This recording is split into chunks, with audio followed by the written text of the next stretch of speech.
Bueno, pues así se acaba una semana que ha sido muy complicada en cuanto a incendios forestales que han asolado distintos puntos de la geografía española. Queremos saber un poco más sobre esta ola de incendios, así que vamos a hablar ahora mismo aquí en Radio Televisión Española con Ferran Dalmau Rovira, que es vocal del Colegio Oficial de Ingenieros Técnicos Forestales. Gracias por atendernos, señor Dalmau. Hola, buenos días. Señor Dalmau, ¿qué zonas de España son ahora mismo las que están en más riesgo y por qué? Esta pregunta cambia de día a día y de semana a semana en función de las condiciones de la meteo. Por ejemplo, cuando nosotros tenemos viento de poniente en la zona del Mediterráneo, que es donde yo vivo, la parte atlántica de la península tiene mejores condiciones, y cuando el régimen es de vientos más de levante, que es el terral que afecta a estas zonas, o es de sur, entonces dependiendo de las semanas, por eso se actualizan diariamente los índices de riesgo. En cualquier caso, esto afecta al corto plazo, y en el largo plazo en toda España tenemos muchas regiones en las que las precipitaciones que se han producido durante la primavera han hecho que tengamos pasto muy disponible en toda la península, porque ha llovido mucho en primavera, pero luego deja de llover y todo ese pasto se seca. Y en las zonas en las que se dan las condiciones adecuadas desde el punto de vista de la meteo, de la meteorología, hay que diferenciar entre meteo y climatología, son dos cosas totalmente distintas. Esa parte de la meteo es la que va a condicionar sobre todo el riesgo, y desde la parte estructural, la parte del combustible, es decir, la vegetación es lo que arde durante los incendios. Cuanto más combustible acumulado hay, más intensidad va a tener ese incendio y mayor riesgo de que se produzca puede ser un descuido, un coche que arde y se arrima a una cuneta, una cosechadora, una negligencia, una intencionalidad. Y es importante también, ante la intencionalidad, corre mucho el bulo de que se quema para poner plantas, paneles fotovoltaicos y cosas así, y es importante tener en cuenta que la ley de montes española prohíbe que se implanten parques fotovoltaicos en suelo quemado. Entonces esto, por ejemplo, pues es una cosa a tener en cuenta, pero en cualquier caso depende fundamentalmente de la cantidad de combustible y de las condiciones meteorológicas. Claro, usted hablaba ahora de la intencionalidad, ¿no? ¿Cuál es la principal causa de los incendios que estamos viendo estos días? Porque es cierto que detrás de un incendio forestal hay un factor humano en un 90%. Por ejemplo, la Junta de Castilla y León lo ha calificado, el incendio que han vivido en las últimas horas, como terrorismo medioambiental, ¿no? Porque han apuntado a una intencionalidad.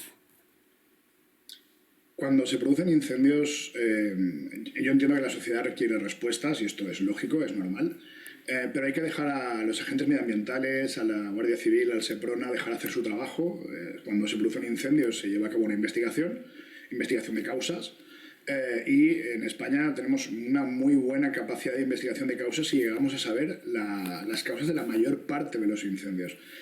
Hay que diferenciar entre causa intencional para hacer daño. Por ejemplo, se han dado casos de gente que ha quemado por venganzas, gente que ha quemado para distraer a las fuerzas de seguridad, gente que esto pues, puede producirse.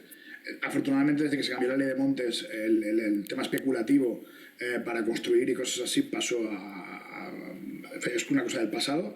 Entonces, hay que diferenciar entre la intencionalidad y luego también la piromanía. Es decir, puede ser que la persona que provoca el incendio, o sea, una persona que es un incendiario es una cosa y un pirómano es otra cosa, una persona que tiene una enfermedad mental, con lo cual hay que diferenciar. De todos modos, es importante que se entienda que muchos de los incidentes que se producen también están causados por negligencias. Entonces, todavía es pronto para poder determinar, hasta que no se acabe la investigación y se sepa exactamente cuál ha sido la causa de la ignición. Entrar en calificaciones más o menos rimbombantes es una cuestión que conviene tener paciencia, dejar a la gente que sabe lo que hace, que son los agentes medioambientales, hacer su trabajo, y a partir de ahí sabremos exactamente cuál ha sido la causa. Han habido causas por tendidos eléctricos, y se había acusado previamente de incendiarios. Es decir, que todavía es pronto para poder determinar, pero bueno, si hay indicios, pues probablemente sea intencional. Señor Dalmau, lo que sí podemos aventurar es cómo afectan estos incendios, no tanto a largo plazo al ecosistema como también a la población. Totalmente. Nosotros siempre explicamos que el incendio no se acaba cuando se apaga. Es decir, el incendio continúa durante décadas, porque ahora mismo el incendio ha generado un proceso en el que se ha eliminado toda la vegetación, hay un cambio en el paisaje evidente, se destruye mucha parte de la vegetación, eso va a provocar, puede provocar, si no se lleva a cabo lo que establece la ley de montes, que es la obligación de la restauración de las áreas incendiadas. Esto está, y es una de las grandes asignaturas pendientes que tenemos en este país, el tema de la restauración de las zonas incendiadas. Ahora comienza todo un proceso desde el punto de vista de la erosión, desde el punto de vista de la pérdida de cubierta. Si ahora llega la época de lluvias y llueve de forma torrencial, todo el suelo se arrastra, se pierde el banco de semillas, con lo cual es importante lo que pase una vez se extingue el incendio. Entramos en otra fase de la emergencia, que es el intentar restaurar ayudar a la naturaleza a cortar los plazos. Y en este sentido también es muy importante pedirle a la gente que, nuevamente, y esto me sabe siempre mal porque hay una parte importante que tiene que ver con la sociedad, habrá iniciativas de querer entrar a repoblar, de ir a plantar árboles, eso está muy bien y es totalmente loable, pero hay que entender que la naturaleza tiene sus tiempos y si entramos como un elefante en una cacharrería después del incendio, a lo mejor provocamos más mal que bien. Con lo cual ahora tenemos un problema de erosión, tenemos un problema hidrológico, pueden haber problemas de escorrentías que afecten a las zonas que se han quemado, con lo cual es importante tomar las medidas de restauración de ese incendio y sobre todo pensar en que estas zonas que arden de forma recurrente tenemos una oportunidad de gestionar eso de cara al futuro, porque la única buena noticia, y permítanme las comillas en esta buena noticia, es que lo que salga después de este incendio estará adaptado a las nuevas condiciones que estamos viviendo desde el punto de vista climático en la península ibérica. Y lo que estaba usted diciendo, esa repoblación acelerada que se puede hacer con una buena voluntad absolutamente indudable, ¿eso puede influir en que los incendios ahora sean más rápidos, más intensos, o cuáles son los fenómenos que están influyendo?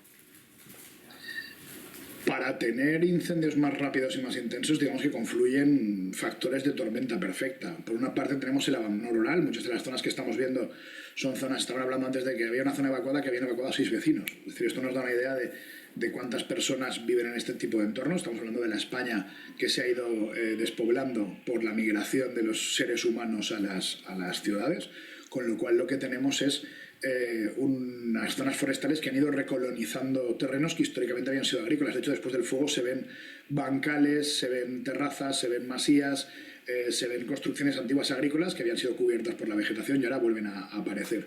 Entonces, por una parte tenemos el repliegue de las comunidades humanas a los grandes núcleos urbanos. Eso provoca una proliferación de la vegetación descontrolada en muchos casos, que es lo que acaba derivando en altas cargas de combustible que alimentan el incendio. Y además esto se produce en un entorno, en un contexto de cambio climático, que el cambio climático no es una religión en la que uno pueda creer o no creer, el cambio climático es un hecho científico innegable y los datos están ahí. Entonces, básicamente lo que hace el cambio climático es agravar la situación. ¿Por qué? Pues por varios factores. En primer lugar, una atmósfera más recalentada, es decir, tenemos mayores temperaturas.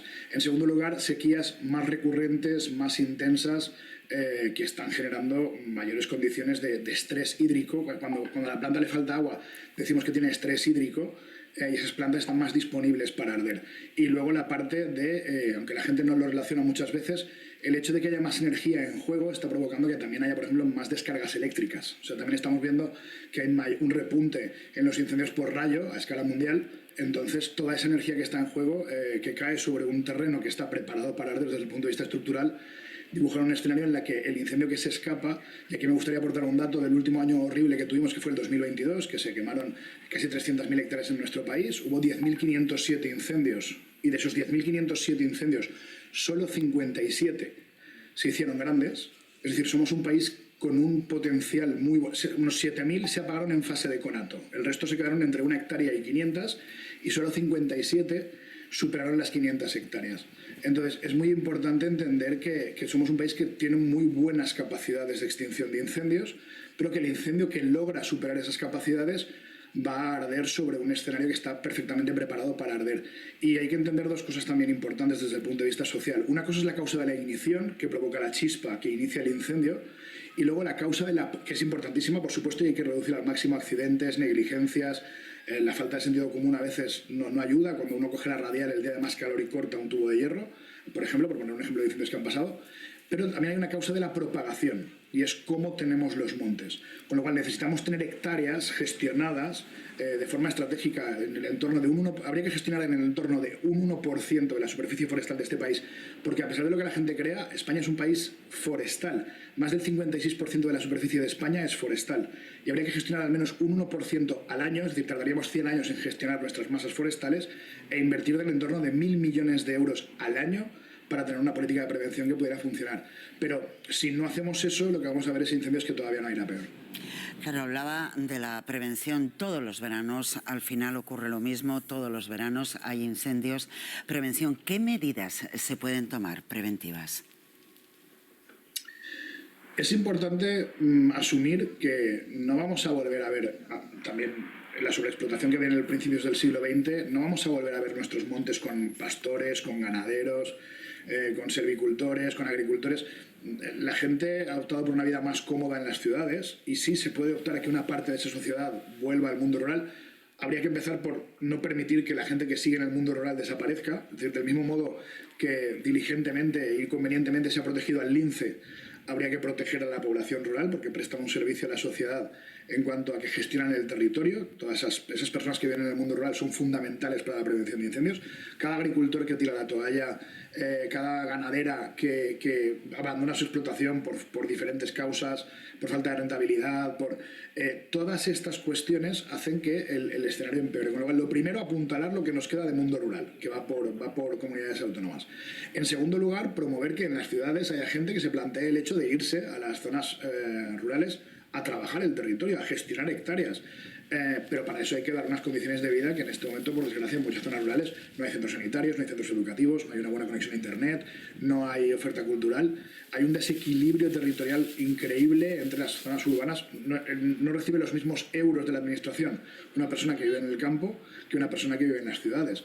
Y esto hay que entenderlo. Eso condiciona que la gente se vaya a buscarse la vida. Además, nadie quiere que sus hijos sean agricultores, o poca gente. Mucha gente quiere que su hijo sea abogado, periodista, ingeniero. Eso está muy bien, pero hace falta gente en el mundo rural. Entonces, lo primero, intentar compensar ese desequilibrio territorial. Lo segundo, invertir mucho más en prevención de incendios mediante desbroces, mediante podas en los árboles para que las ramas no lleguen hasta el suelo, quemas prescritas, que el uso del fuego como herramienta en zonas donde el ecosistema lo permita, en un régimen de quemas de baja intensidad. Es decir, no estamos hablando de quemar el monte por quemarlo, estamos hablando de un día de invierno a 0 grados con 80% de humedad, provocar una quema, un manejo técnico del fuego que nos permita reducir esas cargas de combustible. Hay un refrán, y el refranero hay que escucharlo, que dice que el fuego es muy buen servidor, pero muy mal amo. Entonces, podemos utilizar el fuego como herramienta para prevenir incendios. Y en España nos está costando mucho implementar planes de quemas prescritas, con lo cual es importante gestionar esto. Y luego, finalmente, también hacerle entender a la sociedad que cortar un árbol, que aprovechar madera de forma sostenible, es decir, si yo corto 1000 árboles y planto 1000 árboles, siempre voy a tener 1000 árboles haciendo un ciclo, podemos conseguir tener un recurso que ahora mismo no estamos aprovechando, porque el 56% del territorio nacional, gran parte de ese territorio está desordenado, no tiene un plan de ordenación, ni un plan de gestión, ni un plan de aprovechamiento.